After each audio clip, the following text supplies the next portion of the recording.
Então, bom dia, boa tarde, não sei o horário que vai ser passado para vocês, mas conforme o Jean me solicitou, eu falei que eu ia mandar alguma fala com relação a como que é o trabalho do psicólogo num serviço de violência.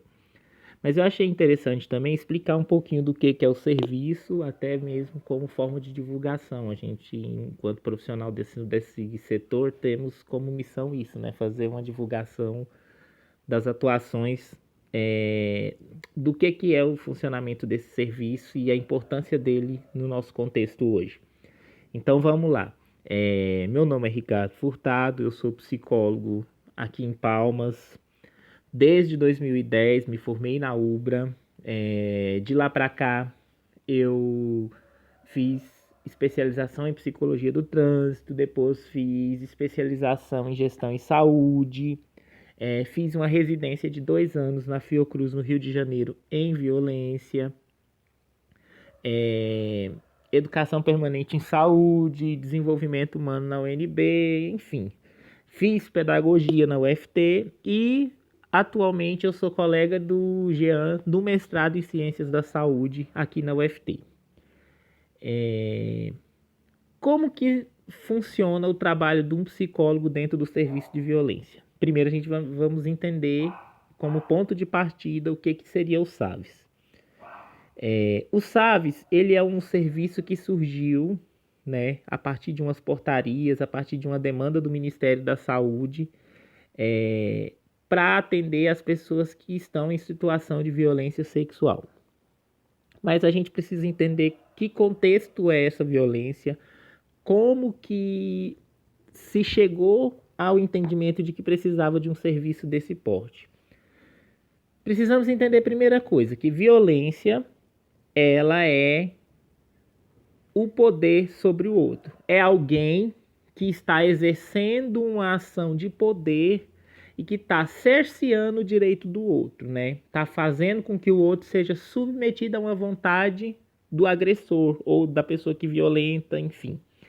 A violência, ela há muito tempo, ela deixou de ser um problema de segurança pública e ela passou então a ser um problema de saúde. E isso, de certo modo, vem de encontro ao que ela afeta diretamente, que seria a estabilidade social, a estabilidade individual e toda a história de vida desse sujeito. E ela então, ela hoje está presente em todas as esferas, né? Seja escolar, seja social, seja na saúde, na segurança pública, no trabalho, no contexto familiar. A violência, ela hoje é algo que realmente é impactante e precisa de uma intervenção. A gente sabe das diferentes formas de violência, né? Psicológica, moral, intrafamiliar, física, patrimonial, institucional e a violência sexual. A violência sexual, ela é qualquer forma de violência que está intimamente ligada ao caráter sexual do indivíduo, seja a exploração sexual, seja o estupro ou o abuso sexual, que é aquele que a gente chama que é a violência crônica, né? Aquilo em que a criança ou a pessoa está ali naquela situação de abuso, a pessoa às vezes vulnerável, e ela precisa então de um suporte para sair, para enfrentar essa situação de violência. A violência sexual, ela hoje é um fenômeno universal e não há uma restrição de sexo, idade, classe social. Então, assim, ela ocorre em todos os diferentes tipos, seja de classe social, seja de gênero, idade, enfim, não tem-se um tipo específico. Só que, claro, consideravelmente o gênero feminino, ou seja, a mulher, né, o sexo feminino, ele sofre mais em função de todos os aspectos culturais e históricos que a gente já viveu e ainda se prevalece nos dias de hoje. Sabe-se que 12 milhões de pessoas no mundo sofrem violência sexual por ano. Isso são dados que a gente tem do Anuário Brasileiro de Segurança Pública. Sendo que a maior prevalência ainda é crianças, adolescentes e mulheres jovens. Então, essa é um dado que mostra que há um entendimento de que é de 10 a 19 anos o maior índice de violência. E no Brasil a gente tem uma quantidade muito grande de estupros, né? Daquela parcela de 12 milhões, a gente é responsável, né, por uma grande parcela, que seria o quê? Em 2011 a gente teve 5 estupros por hora, então assim, 42.400 estupros. Já em 2012, 50.000,6, ou seja, 6 estupros a cada hora. Teve um aumento aí de 19%. E esse aumento, ele se dá, talvez não pelo aumento da violência, mas possivelmente porque em 2011 foi promulgada a lei que criou os serviços. Então, provavelmente é porque se tornou mais informado o local de atendimento dessas pessoas.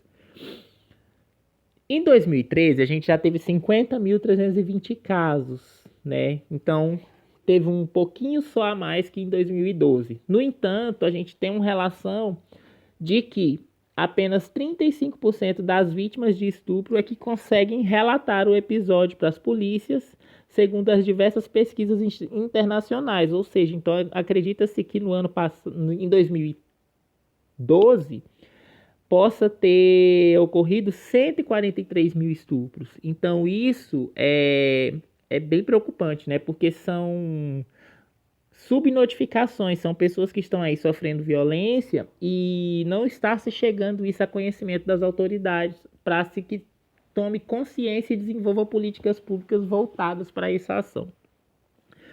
A violência sexual ela é subnotificada, né, acabamos de dizer, e estima-se que apenas de 10 a 20% dos casos sejam denunciados à justiça. Já desses, chega-se apenas 10% vai procurar o serviço de saúde. Então, a expectativa negativa, né, uma expectativa negativa é que em 2013 tenha ocorrido uma média de 527 mil estupros no Brasil, conforme dados do Anuário Brasileiro de Segurança Pública. Ele ocorre de 2 em 2 anos esse anuário num fórum que tem. No entanto, apenas 50 mil foram relatados para as delegacias. Essa tabela aqui ela é bem interessante, porque ela vai trazer um panorama que a gente, às vezes, não para pensar. Todos os estados que estão presentes aqui, ó, Amapá, Piauí, Rio Grande do Sul, Roraima, Santa Catarina, Sergipe e Tocantins, apenas Santa Catarina fica no sul. E aí você olha, em 2012, a quantidade de boletins de ocorrência registrados. Vamos pegar Tocantins aqui, 396 casos. Já em 2013, 452 casos. Então, assim, teve um aumento, mas se você analisar Santa Catarina, olha a quantidade de casos registrados nos boletins de ocorrência. Foram 2.867 em 2012 e 2.947 em 2013. Espera aí, Ricardo, mas então Santa Catarina ocorre mais estupros? Essa é uma incógnita, gente, porque, tipo assim, ou pode ocorrer mais estupros em Santa Catarina, ou a polícia de lá é mais atuante ao ponto de ter mais registros de boletim de ocorrência. Não é que seja o Tocantins ou os outros estados que não tenha tanta violência, não. Isso tudo é relativo. E essa é uma pergunta que o próprio anuário deixa como interrogação para que seja respondida aí, ó. Talvez uma fonte de pesquisa para vocês que vão fazer TCC e tal. É uma área muito bacana. A gente faz a notificação por meio do SINAM, né? Esses dados eles vêm através desse sistema de notificação que é obrigatório e compulsório para todo profissional de saúde. Quando pegou um caso de violência, tem que notificar. E dessas notificações, hoje a gente pode ter um dado constatado de que 88% é do sexo feminino e 11% do sexo masculino. Muita coisa, né? Então vamos lá. Então o que vem a ser o SAVES? O SAVES ele é um serviço de atenção especializada à pessoa em situação de violência sexual. E ele funciona dentro da maternidade Dona Regina, aqui em Tocantins, no Projeto Margarida. O SAVES, essa sigla SAVES é porque era Serviço de Atendimento à Violência Sexual. Só que a gente considerou a vítima de violência sexual. Nós consideramos que vítima é uma palavra muito pesada, né? É meio que dá uma identidade para a pessoa de que ela é vítima de alguma coisa. E isso é negativo. Então buscamos fazer uma reordenação desse termo e colocamos pessoa em situação de violência sexual, até mesmo porque a gente acredita que é uma situação passageira e que essa pessoa ela vai sair daquela situação. Nós não queremos que ela fique naquela situação como um mártir a ser carregado, né? Uma coisa, oh meu Deus, o sofrimento, o complexo de coitadinha, sou vítima, morri agora para não. A gente trabalha no empoderamento dessa pessoa para que ela saia dessa situação de violência sexual. Que é a maternidade, para quem não conhece. E o nosso serviço tem um objetivo, que é promover a atenção integral e integrada às pessoas em situação de violência sexual de forma humanizada e segura, evitando a revitimização de acordo com os protocolos do Ministério da Saúde e do próprio serviço. Trabalhamos com base nas portarias que são estabelecidas tanto a nível federal, né, que foi instituído no SUS esse serviço de violência sexual, quanto às 2 portarias estaduais que regulamentam a nossa atuação nos hospitais. A gente oferta serviços relacionados a acolhimento e atendimento, né? Então a pessoa chega lá, a gente faz um acolhimento, identifica como que está a situação. Se foi até 72 horas, ela parte para tomar profilaxia, parte para o acompanhamento da janela imunológica. Se passou de 72 horas, ela só faz esse acompanhamento e entra e assim recebe o nosso atendimento psicossocial. Todas as pessoas passam por um protocolo de exames que é obrigatório. No caso de surgir uma gravidez, essa pessoa ela tem a possibilidade da interrupção da gravidez ou do pré-natal no próprio serviço. E ela é acompanhada por no mínimo 6 meses com acompanhamento psicológico, acompanhamento social, médico, ambulatorial, enfim.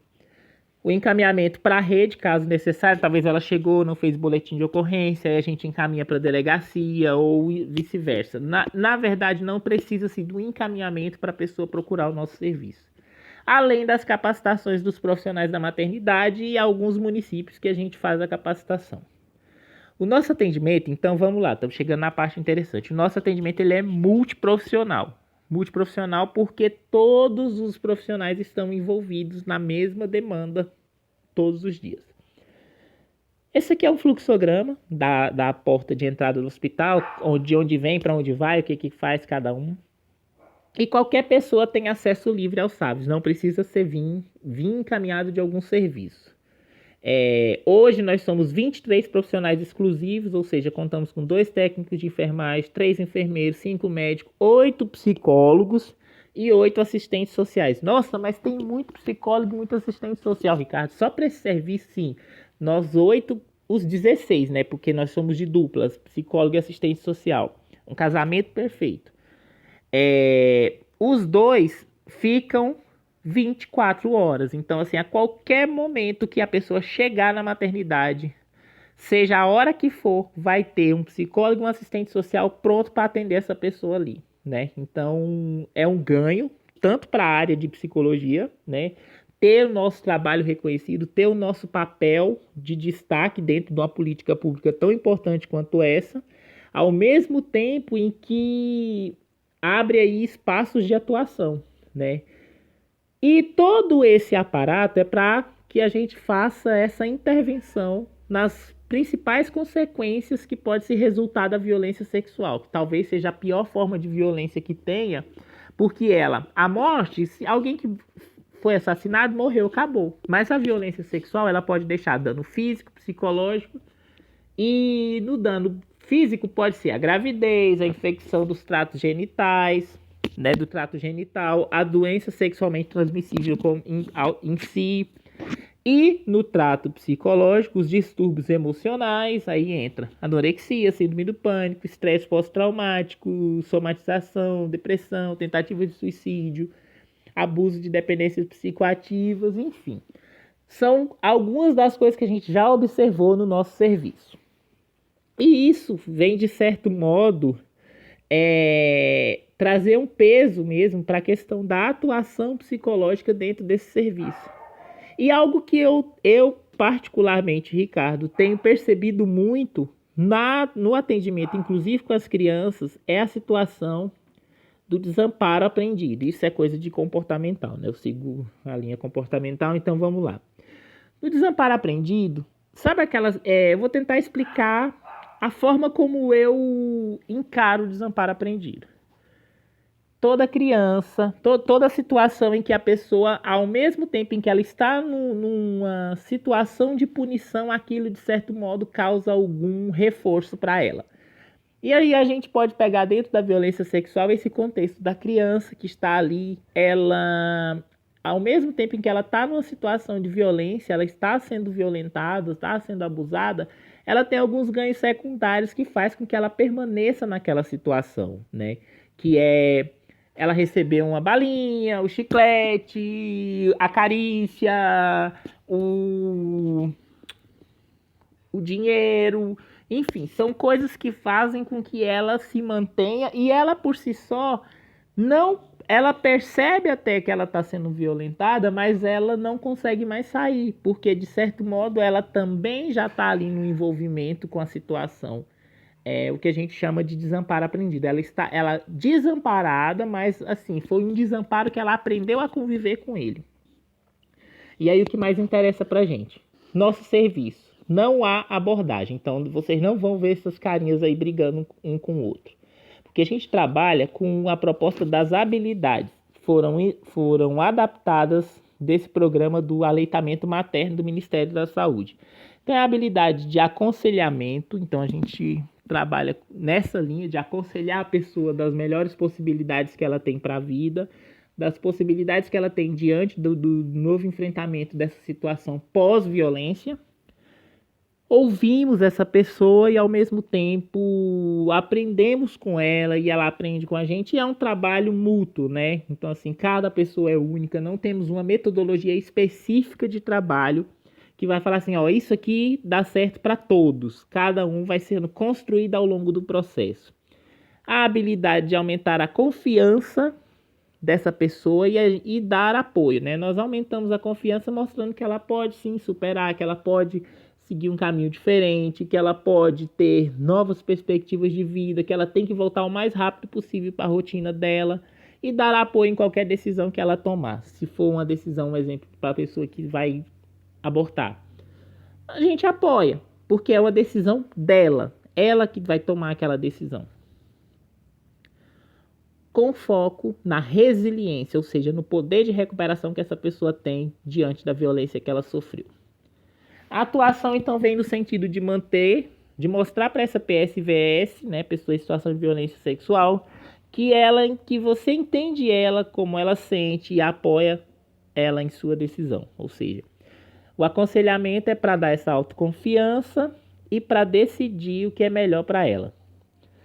Assim, o SAVS, então, ele tem esse papel.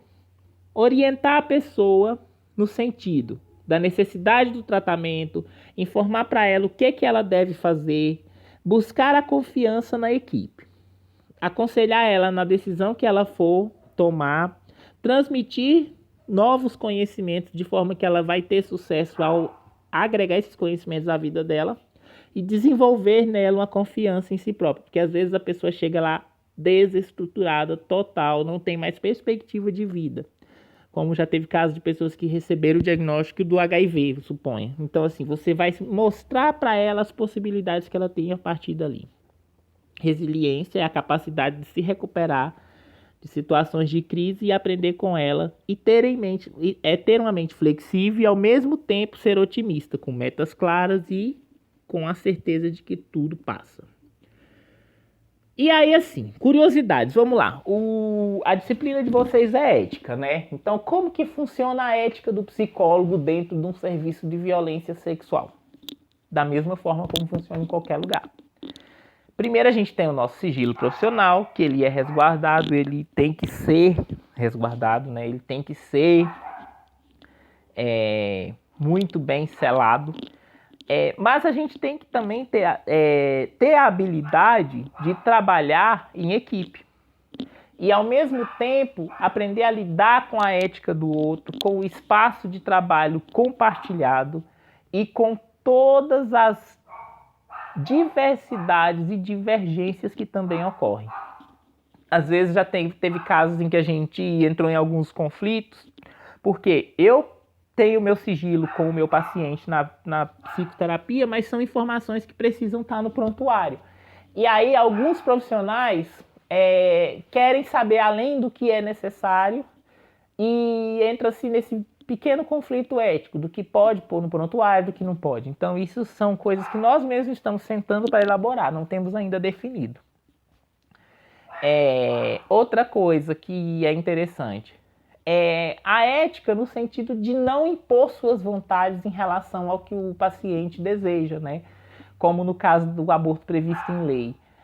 O nosso serviço na parte de aborto, a maioria das pessoas que fazem o acompanhamento são os homens. Por quê? Nós nunca precisaremos tomar essa decisão. Eu encaro dessa forma. Então, se uma mulher quer abortar, é uma decisão dela. Eu não tenho que interferir, eu não ponho convicção sobre aquilo, porque é a função, é a vontade dela, é o desejo dela. E isso é algo que é bem trabalhado dentro da equipe. Então, o primeiro passo para se estar dentro de um serviço dessa natureza é aprender a lidar com o direito do outro em tomar suas próprias decisões. E eu acho que isso não tem muita dificuldade quando a gente fala em psicologia, né? Uma outra curiosidade falando em aborto, seria isso. Hoje sabe-se que tem 1 milhão de abortos por ano no Brasil de forma clandestina. Então, o nosso serviço ele vem para amenizar também o impacto dessa possível mãe que iria realizar um aborto clandestino se ela não conseguisse no serviço. Outro dado interessante são as estatísticas anuais.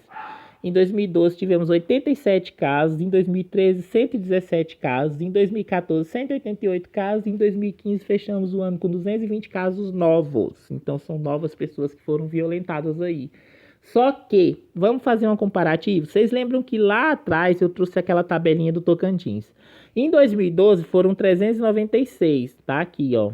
Então, se em 2012 foram 396 casos, no entanto, só 87 procuraram serviço de saúde, mostra aí que ficou uma quantidade muito grande, mais de 300 pessoas sem procurar atendimento médico. Em 2013, já foram 452 casos registrados no boletim de ocorrência e apenas 117 procuraram serviço de saúde. Isso mostra também que é um dado preocupante que a gente precisa focar mais nos serviços de saúde. E aí você pode perceber um aumento. Não que isso tenha causado um aumento no sentido de... a violência aumentou. Não, mas talvez porque o serviço se tornou mais conhecido e com isso as pessoas passaram a procurar mais. E aqui entre as estatísticas foram as mesmas que eu falei, 117 casos. A maioria continua entre 10 e 19 anos. Sexo feminino. As cidades de ocorrência, a maioria foram na capital. E 50 casos no interior em 2013. Por quê? Porque talvez a capital seja o local onde o serviço esteja instalado. Então é mais fácil para a pessoa procurar esse auxílio. Não é porque Palmas acontece mais estupros. Provavelmente no interior acontece muito mais. Vínculos com a PSFS, geralmente é pessoa conhecida da família, padrasto, tio, vizinho, amigo, entendeu? Então são pessoas voltadas mesmo ao grupo familiar.